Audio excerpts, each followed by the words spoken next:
akójúmọ́ mọ́ níbi gbogbo tẹ́tí wo ìkànnì móhùnmáwòrán ìpínlẹ̀ Ọ̀yọ́ nílẹ̀ akéde lórí ìta àti Ìbàṣọ̀run Ìbàdàn ètò IBEDC light up ìmọ́lẹ̀ dé ó náà ló dé sójú móhùnmáwòrán yìí iléeṣẹ́ IBEDC àwọn náà ṣe onígbọ̀wọ́ ètò yìí ètò oníbàárà náà rèé wọ́n fẹ́ mọ tẹ̀ ńlá kọjá lórí iná ẹ̀lẹ́tíríkì yín wọ́n fẹ́ kẹ́ mọ bó ṣe ń ṣẹlẹ̀ lórí iná ẹ̀lẹ́tíríkì gangan wọ́n wá wò wípé gbogbo okòwò tẹ́ẹ̀dá bá ń ṣe láyé tó bá sọ wípé torí pé ètò IBEDC light up ìmọ́lẹ̀ dé kalẹ̀ kí ni tẹ́ ẹ fẹ́ mọ̀ lórí iná ẹ̀lẹ́tíríkì tẹ́ ẹ ń lò báǹdì wo gan lẹ́wà báwo náà ṣe ń gbé wọn sí sọ̀rí lórí ètò yìí náà ni torí pé ètò oníbàárà náà ni mítà gbígbà wọ́n tẹ̀ lọ́fẹ̀ẹ́ ni ṣé lóòótọ́ ni kí ló ń lọ nígboro ayé lọ́wọ́lọ́wọ́ lórí mítà gbígbà lórí ètò yìí náà ni Hallelujah Abọ́dúnrìn lórúkọ mi ní gbogbo ọjọ́ mẹ́jọ iléeṣẹ́ IBEDC wọn kì í tẹ̀tì láti máa fi àwọn òṣìṣẹ́ wọn ránṣẹ́ sí wa tó jẹ́ pé tá a bá ti ń tàkótó ìbéèrè àwọn náà máa fi ìdùnnú àti ayọ̀ dá wa lóhùn padà lórúkọ ẹnìkejì mi fún tààrọ̀ tèmi àjọ máa ṣe ní gbogbo ìgbà. Yes, it's been all. Good morning, and great to have you this morning as well.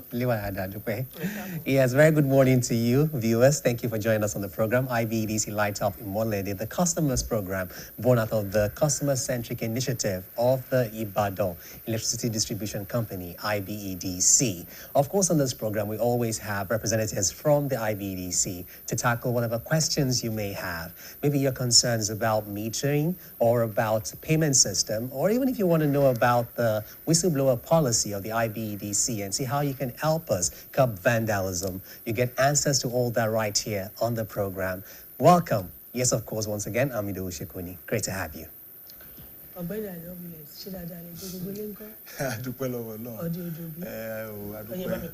Yes, so good morning, our viewers, our customers. Thank you for staying tuned. Adúpẹ́ pé ayé wà fún ètò yìí adúpẹ́ pé ń tẹ̀lé wa. Ẹ ṣé ẹ já wò báyìí kí ni lọ nígboro ayé àwọn kan sọ mítà kí ni nǹkan tó ṣẹlẹ̀ lórí mítà. Ohun tó ṣẹlẹ̀ ni pé mítà price mítà ti mí ti tún jáde tuntun. Ẹ ṣó gbówó lérí. Tẹ́ bá wò dáadáa kò ṣe rí pé àwa náà ń respond à ń tẹ̀lé bí economic factors bó ṣe ń lọ à ń tẹ̀lé mítà price mi ti jáde o wọ́n dẹ̀ effective from ṣáàdìkù díẹ̀ bá ẹ bá wò dáadáa tí mò ń wò yìí kò ṣe nǹkan tí ó dà pé ó lọ́lẹ̀ díẹ̀ o torí bí ta ti ń rí 126 nísìn mo ti rí 121 ibi ta ti rí mo rí 117 mo rí 114 120 113 116 117. So a range of about from 114, 113 to 120.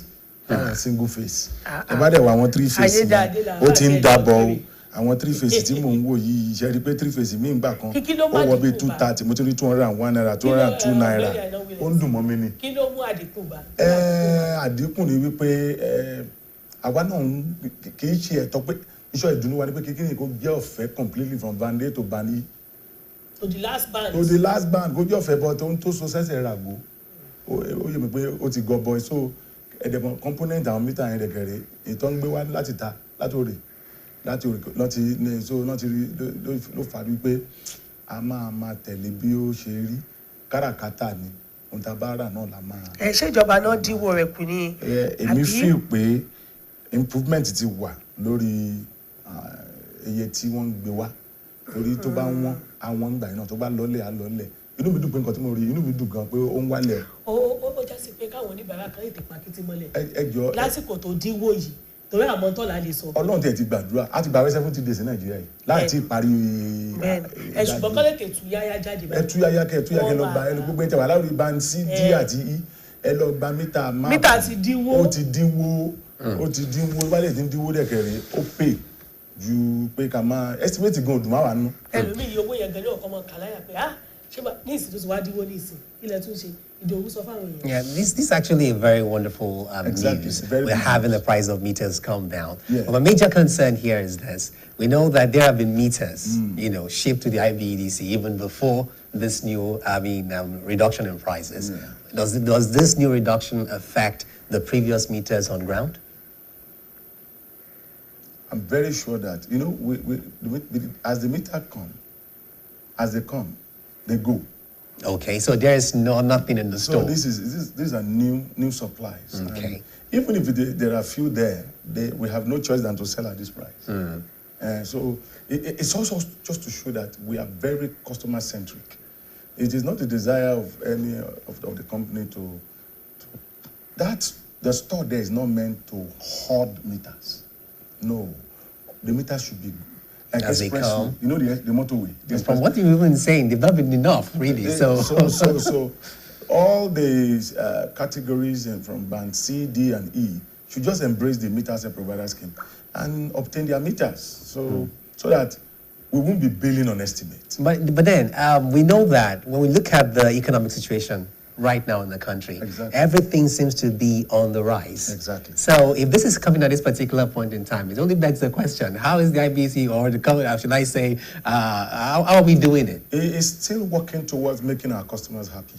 It's still working towards being customer centric, because the more customers embrace metering, the better for all of us. There won't be the exchange of debate over whether it is correct or incorrect. Once the consumption is coming through meter reading, then there's no debate over it. Oda, torí ibi tá ń lọ jìnnà, ibi tá ń yà náà ni. Gbàgede gbangba náà la ń lọ lẹ́ni, open house ni. Torí pé ó wà fáwọn oníbàárà. Táwọn oníbàárà wa máa pè. Tí wọ́n á pè wọlé. Kí ni tó wà lọ́kàn yín lórí iná ẹ̀lẹ́tíríkì tẹ́ fẹ́ bu iléeṣẹ́ IBEDC gbọ́? Kí ni tẹ́ fẹ́ sọ fún wọn gangan? Gbàgede yàrá gbangba náà ni, gbangba làṣà ń ta ni. Ààfin kankan bo nǹkankan. Ẹ pè wọlé, ẹ sọ èrò ọkàn yín fún iléeṣẹ́ IBEDC. Òṣìṣẹ́ wọn wà ń kalẹ̀ láti máa dá yín lò. So, it's open house today here on IBDC Light Up Imole. What that means is that whatever question you may be having, those daunting questions troubling you, you get to ask them right here on the program today. So, don't hold back. Just call the numbers which will be showing on your screen shortly. So call the numbers, and the representative of the IBDC here, you're used to him, Mr. Frank Williams, is here to answer whatever questions you may have. He is the Senior Communications Officer for IBDC. Okay, so before we delved into all this, we saw some of those things put up, on the screen about vandalism. Exactly. And you see for month on month, sometimes it goes up, sometimes it goes down. Over, the months this year, would you say vandalism has been reducing or rising? We are confronting it. It's a monster that must be completely defeated, because it is inimical to the business. When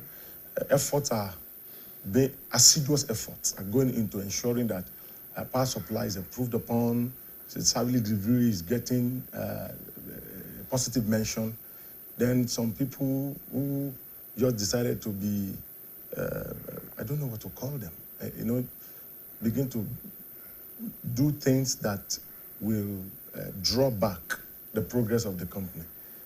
Vandalism is something that all of us must put our hands together and fight head-on to stand still, because I want to say it is not all those, I want Imole law, oh, they've taken the light. That is true. Sometimes they come out of some people just doing something wrong and affecting the network, affecting the grid, and that trips off the supply. And that's a setback that all of us must fight. Adúpẹ́ láti bí ọ̀sẹ̀ mélòó ní ilẹ̀ yìí láti ń sọ̀rọ̀ nípa àwọn ọ̀bàyéjẹ́ tó jẹ́ pé ọ̀pá iná ẹ̀lẹ́tíríkì tàbí ohun tó múná wá ládùúgbò lẹ́lòmíì ò mọ̀ bá kúbẹ́kúbẹ́ láti bàjẹ́ tàbí láti jí gbé lọ. Wọ́n wá ní tí alágbẹ̀dẹ bá ń ro lójú kan, ó ní tó fẹ́ mú jáde. Pẹ̀lú bá a ṣe ń sọ yìí, ọ̀gbẹ́ni Àìná Williams, ìjà lè sọ pé ó ti dínkù bí. Adúpẹ́ kò kàn dínkù lásán, àwa náà à ń fojú ìjà kò kó náà mọ gidi. Ó gbọ́dọ̀ dúró torí ìfàsẹ́yìn ló ń fà fún okòwò tá à ń ṣe. À ń tiraka, wọ́n múná lọ, wọ́n ti tún gbogbo náà tó ń múná lọ́nà ń mú lọ. Ìṣepẹ́ ìgbìlẹ̀ mú lọ́gbà ni. Ẹlòmíì tọwọ́ bọ̀ nǹkan máa bà nǹkan jẹ́, ó tún máa ń fa ìfàsẹ́yìn. For example, ìṣíbí alẹ́nu. Ẹ wo àwọn wáyà yẹn, kéèyàn mi lọ pé àwọn nǹkan máa ká wáyà. Mo wo kinní kan ní orí tẹlifíṣàn, wọ́n mú wọn ní state kan, wọ́n dẹ̀ lọ sórí tó wà yẹn, wọ́n dẹ̀ ka spans. Báwo ni ṣé mọ̀ nípa iná ẹ̀lẹ́tíríkì ni tí tó bá dé lójijì bá wọn kọ́. Àdúrà tí mi tiẹ̀ máa ń gbà nìyẹn. pé kí náà yóò mẹ́mi wọn lọ. àwọn náà ló wá lọ síbẹ̀ torí gbogbo ẹ̀ ló ní right of way iná ò kì í yabì kan ó níbi tó máa gbà kọjá ìwọ tó lọ síbẹ̀ tó lọ ń di lọ́wọ́ kó dẹ̀ bá nǹkan tó máa bá ń bẹ̀ bóyá tó bá ó máa reduce figure tí ẹni figure bẹ́ẹ̀ pọ̀ ẹ wá dúró billions tá à ń lose lórí pé àwọn pípín bá nǹkan jẹ́ inú ẹ jẹ́ sọ vandalism bẹ́ẹ̀ láti orí ká máa tọwọ́ bọ mítà ká máa gé wáyà ká máa gé cable ká máa gé conductor gbogbo ẹ ti bẹ̀rẹ̀ àgbékọ́ yẹn náà ṣe mọ̀ kí wọ́n bo ẹ ti bo ẹ bá ti ń bo wáyà yẹn náà ó ti ń vandalize wáyà wa ó ti ń bàjẹ́ so a máa bẹ ẹ̀bẹ̀ náà wà ń bẹ o wọ́n ní ẹ̀bẹ̀ là ń bẹ a sì bẹ̀ wọ́n tó bá yá. So now, what would you say are the contributing factors of vandalism? Because sometimes you have to think about it. Someone goes, cuts cables and all these things. He's going to have to sell it to someone. Exactly. So how do you curb all these outlets so that the people who actually go ahead and vandalize will stop? We are using advocacy, and it's starting from this room. Advocacy, working with law enforcement agents, and to ensure that all of these drawbacks, all of these scrupulous elements are brought to the book. They are made to face the wrath of the law, to serve as deterrence to all of this spate of negative activities that is setting back our business operations. So these are the things. When we advocate, we work together, we use the legal instrument to fight this menace. Vandalism pays no one any good. So there's need for collaboration, cooperation, and setting watches.